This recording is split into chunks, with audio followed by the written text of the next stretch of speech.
যুব সমাজের পথিকৃৎ স্বামীজির জন্মজয়ন্তীতে বারাবণীর হাটতলা এলাকায় হলো পদযাত্রা, ছোট ছোট শিশুদের উপহার দান করা হলো কুইজ কম্পিটিশন সহ আরও অনেক কিছু।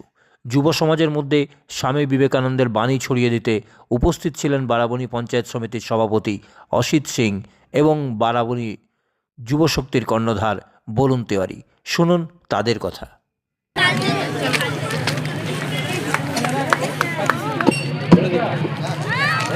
আচ্ছা, ক্লাস 4-5 আপনাদের এখন আমি শুনলাম সকাল থেকে ওনাদের বাচ্চাদের প্রোগ্রামও হচ্ছিল, ওখানে কম্পিটিশন হচ্ছিল, তাদের প্রাইজও এখনও দেওয়া হবে।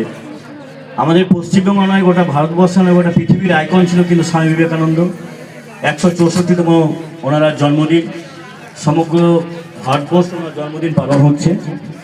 আমরাও আজকে পানুরিয়া বলুন, আমার ব্লকে বলুন, সব জায়গায় করে বলুন বারবার বলেছিলেন ওনারা একবার ঘুরে আসে, আজ সকলে ব্যস্ত আছে, তা সত্ত্বেও বলুন যখন ডেকেছি একবার ঘুরেই আসি এখান থেকে।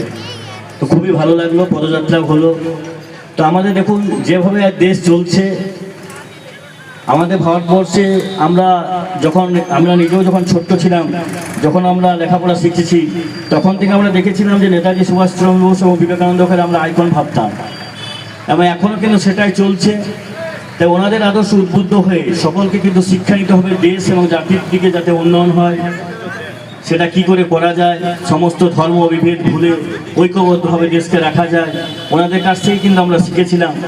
আজ কিন্তু দেখবেন আমাদের মনীষীটিকে গোটা ভারতবর্ষে অনেকের জায়গায় অপমান করা হচ্ছে। ঈশ্বরচন্দ্র বিদ্যাসাগর বলুন, বঙ্কিমচন্দ্র চট্টোপাধ্যায় বলুন, তাদের নামই ভালো করে জানে না। বিবেকানন্দ বলুন, অনেকেই তাদের নাম জানে না ভালো করে।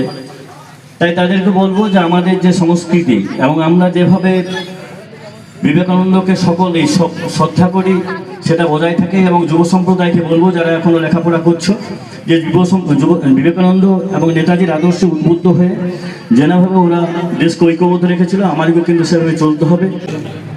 আমরা জানি আজ নয়, আমরা ছোট থেকে, যেটা অসিত কাকু বললেন যে আমাদের সমাজের আইকন, আমরা প্রতিটা যুব সমাজ যাকে চোখে রেখে, যাকে সামনে রেখে আমাদের জীবনের দিক নির্দেশ করি, সেই স্বামী বিবেকানন্দের আজ জন্মদিন।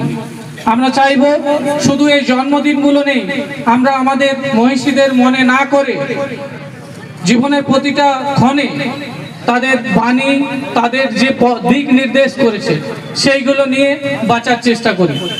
স্বামীজির প্রতিটা বাণী প্রতিটা ক্ষেত্রে আমাদেরকে জীবনে আগে নিয়ে যেতে অনেক সাহায্য করে।